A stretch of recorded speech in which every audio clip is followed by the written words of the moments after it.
Is it wrong to hold Frank Lampard to account for this? Because surely there isn't a manager in the world that can get 7 players to bed in. Why did he buy them then? Why did he buy him? Yeah, that's entirely on him, man. Like, you can't turn around and go, "I've got all this money, I sign loads of players." Well, you can't have a go at me for signing loads of players. No.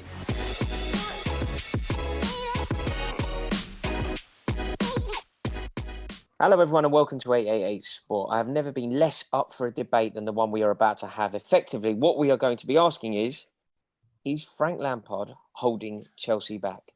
Before we get started, I am going to pledge my unilateral, partisan, 100% unequivocal support for Frank Lampard.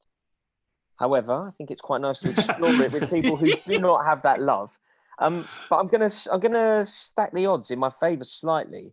And I'm going to go first to a man who I think shares at least some affection for Frank Lampard due to his contribution to Manchester City. I'm going to go to Steve McInerney. Steve, is Man City legend Frank Lampard. Man City legend. Simple question, man, right back at you.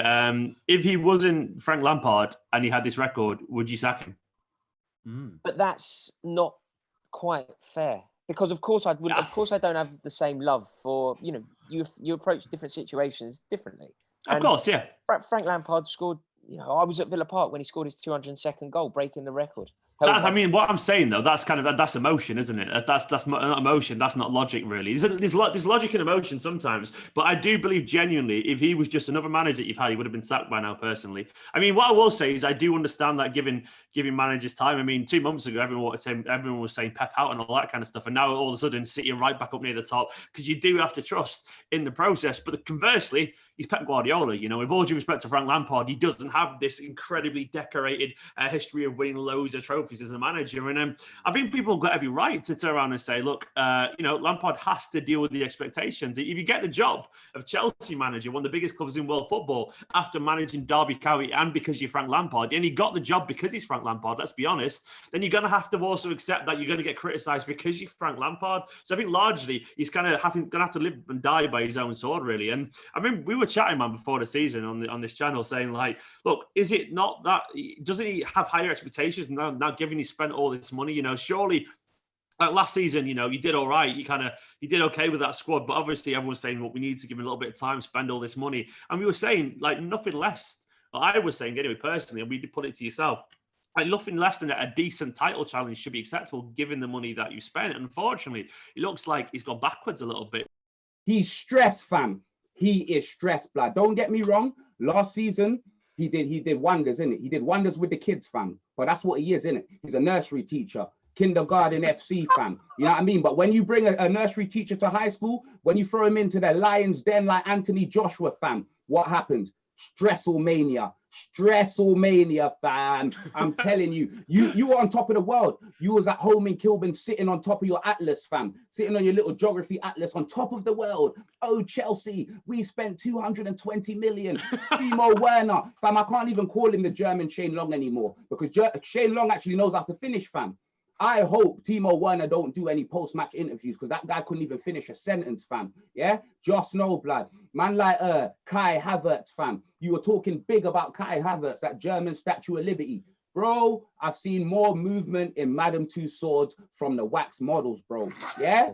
Remember I said it, yeah? Every player you named, you were sitting there on top of the world, better than us all like this.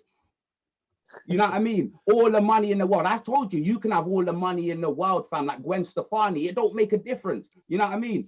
The only way you lot have got any shot of probably even making top 4 is if Abramovich takes out his wallet one more time and replaces the manager, blood. Yeah? Remember I said it. Is it wrong to hold Frank Lampard to account for this? Because surely there isn't a manager in the world that can get 7 players to bed in. Why did he buy them then? Why did he buy them? Yeah, that's entirely on him, man. Like, you can't turn around and go, I've got all this money, I sign loads of players. Well, you can't have a go at me for signing loads of players. No, because, Steve, the reason why I think you can not necessarily judge him on it now is because it's so early. It may work. He may think that he can get them playing together and ultimately it will be a success story.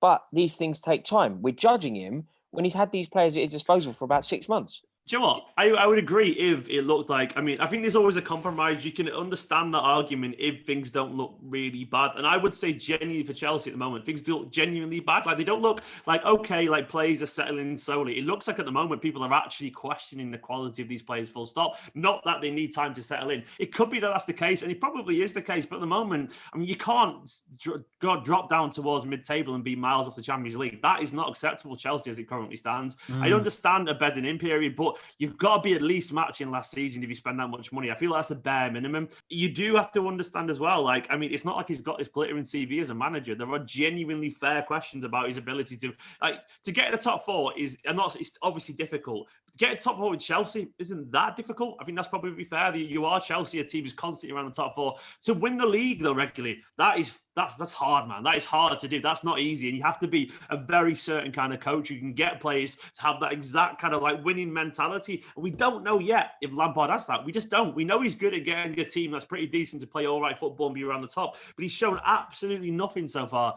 to show that he can win trophies. I mean, even Arteta's won trophies, at Chelsea. And like, this guy, there's an awful lot of question marks about Lampard, and I don't think they're even fair. I mean, if he gets around the top four, I would not be surprised. But once again, I just don't think that's currently acceptable. Not even from my standards. I don't think it's acceptable from Abramovich's standards, and I think that's ultimately what matters. Personally, Rory, I think patience is going to pay off, though.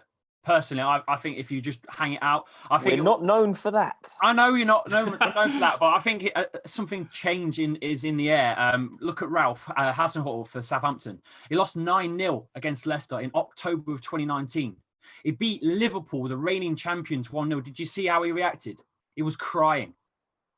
Yes. The team believed in him. The fans believed in him. They held out. Patience is sometimes a virtue, my friend, and I think you should be patient with Frank. Do you think that Chelsea should persevere with Frank Lampard? Yes. I do. Yeah. The thing is about the whole United thing as well. You got to bear in mind as well, as we're currently recording this, like if you looked at United's point totals over the past couple, now compared to the past couple of seasons, they'd be like not even in the top six, genuinely. And I feel like the reason United are where they are right now is because City and Liverpool have genuinely dropped the standards of the past couple of years that they had. So basically, United are kind of doing as they did in previous years, which has left them at the table. Where Chelsea, they should be. That's why I think they've got no excuse, because City and Liverpool have dropped off so much that it's putting United right near the top of the league, and Chelsea should be doing the same. I think they've got no excuse not to. And as it is, I mean, around mid-table, and I just think winning like less than half your games as Chelsea, as it stands, I think it's just pretty poor. Having said that, I am one for giving a manager a full season, and I think that's probably fair. I think it is probably fair, but I do think there are massive, genuine question marks about his ability. I think he's got an awful lot of problems to solve of his own making, really. So I don't feel sorry for him, but I wouldn't be surprised if he got better. But can he get better to the point what Chelsea want? I'm not convinced. But look, do you know what? I found it very interesting. And the debate around Frank Lampard from a non-Chelsea perspective is always going to be very interesting for me to hear, because I have such a tribal approach to it. I love Frank Lampard, and I'll be absolutely gutted if they get rid of him. So hearing your thoughts on this are very interesting. As always, we would love to hear your thoughts. So please comment below. Let us know what you think about this. Do you think Frank Lampard is holding Chelsea back? Or do you think he is the right man to drive us up the table and ultimately bring the silverware back to Stamford Bridge?